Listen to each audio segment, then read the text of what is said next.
What would you say for you has been one of your like proudest moments or greatest achievements, or something that you really feel like, and internally, I mean, like for the basis of our conversation, like something that really brings you joy internally when you think about it, or when you had it?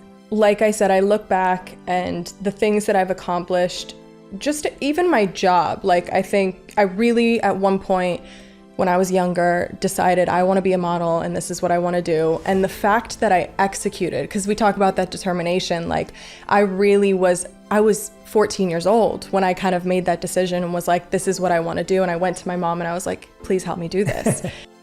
And I didn't stop until I was 24, that I was like, okay, I think I need to like take it back a notch, which we could also get into because that's a very kind of dramatic story. But like, I just knew, and I think I'm proud of myself for being that kid and being determined to do that, and then executing and doing it to the level that I had done it, and that I guess I still do. But I also am proud of, I think more so, the self-work that I've done within that process, because there was a long period of time, I'd say the core 5 years of it, that I was extremely overworked, not my happiest, not because I wasn't doing what I loved, but just because I was overwhelmed. And I felt like I was saying yes to everything because I felt really, really grateful and really honored to be in the position that I was in. So I was always saying yes. And it just took a lot out of me to the point where I just wasn't happy anymore. And so I had to set those boundaries for myself when I was about 23, 24. I'd say like, a year before the pandemic. So yeah, I was probably 23. I really set boundaries for myself and I was like, I want to continue to do this because this is what I love. But I need to start saying no when I can and prioritizing me and prioritizing like, you know, my happiness and my well-being. Yeah. And it has done wonders for me. Like I feel like I can show up better for myself and I can show up a better person for the people that get to be around me that day and, you know, that I work with on that day. So it's, so that's what I'm proud of. Sorry to give you a long answer to your question. That's an amazing, I won't say I was hoping for that because I'm always open to wherever anyone's life experience goes, but there's a part of me that loves hearing that. Like I really appreciate hearing that, because when you've achieved so many incredible things in your career, which you have, to then say, well, this is the part, like knowing how to navigate it or making the right choices at the right time. Healthy balance. The healthy balance, It's so important. It's important for all of us. Yeah. Like we have to, this is what we're prioritizing, you know? Yeah. So how did you find the courage to do that at the 23 mark? As you're saying, you're in a competitive industry.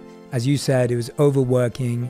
It's fast paced. I'm guessing there's comparison in that industry. There's competition in that industry. Of course. It's not an easy space to be. You're in the top 0.01% in your industry. Right. So it's hard.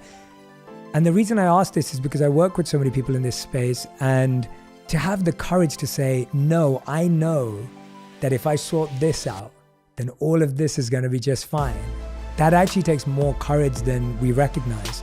We realize that when you have nothing, then there's nothing to lose. You can actually have a lot of courage. Right. But when you have everything and there's everything to lose, and a lot of the time, at least what I've heard in town is, you know, older managers and agents, and I'm not saying you have any of this, but people that I know will be told, well, hey, if you don't do this, like you'll be forgotten next year, or, you know, your career's only going to last another 6 months.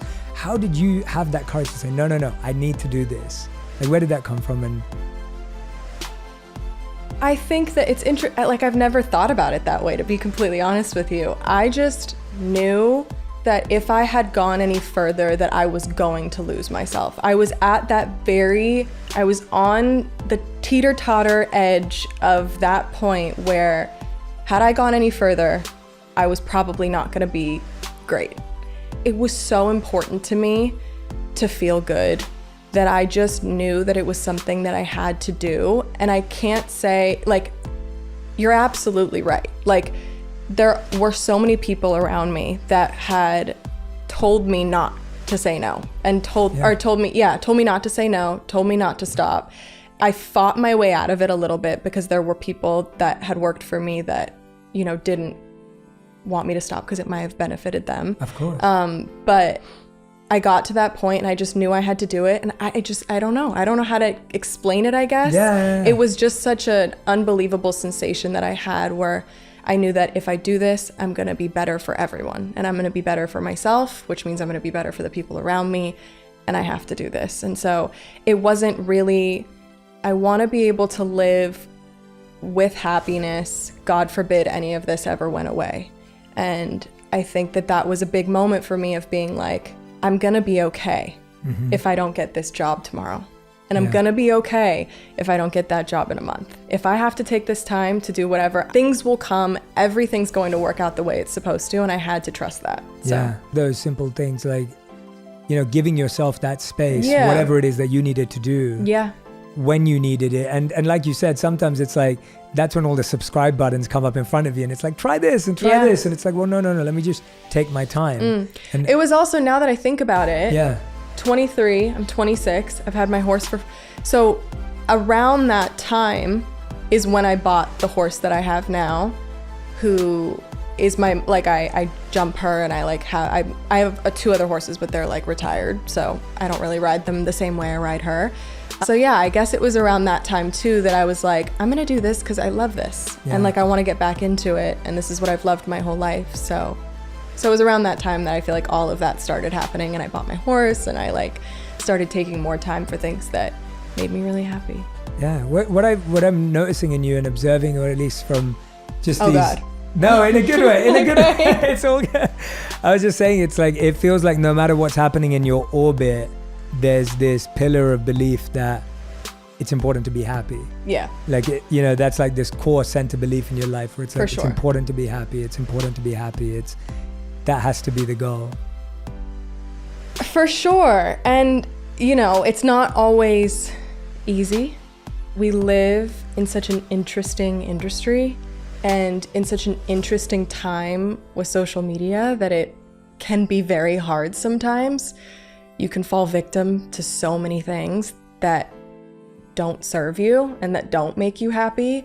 If your happiness depends on the actions of others, you're at mercy of things that you can't control. And that's never where I want to be. So I always want to live in, like, me and my therapist talk about, like, my higher goddess, my higher self. Like, I always want to live there knowing that, when I'm there, you can't take that away from me. That's mine. And no matter what, you can disagree with me, you can agree with me. That's not going, I'm not changing, I'm not shifting. I'm here, I'm in my higher goddess. Yeah. So I always live by, like, keep holding my happiness and not letting anyone else affect it. And though I fall victim to it at times, of course, yeah. As we all probably do. Absolutely. I strive every day to live in that place. So. What are some of the qualities of your higher goddess? So that kind of avatar, like, she's awesome. Like I said, I don't love a pity party. I also like, sometimes it feels weird to like say good things about yourself, but I've also learned a lot about talking to myself and a lot about looking in the mirror and being like, you're great, you're gorgeous, you're amazing, you're loyal, you're positive, you're so many, like, I love words of affirmation. I love just sitting there and reassuring myself of who I am, because that's another thing for me. There's so many false narratives about me, about all of us, I'm sure. Like, so many people think they have you figured out when they don't even know the half of it. So sitting there and being like, you get frustrated sometimes. It could feel really unfair. You could be reading something that someone is saying about you or hearing something that someone's saying about you and being like, that is so unfair because that's not who I am. And that really gets to me sometimes, and that really sucks. But then looking at myself in the mirror and being like, but I know who I am. And that's all. Why does anything else matter? And my friends know who I am, and my family knows who I am. My dog knows who I am. My horse knows who I am. Like, why does everything else is just noise?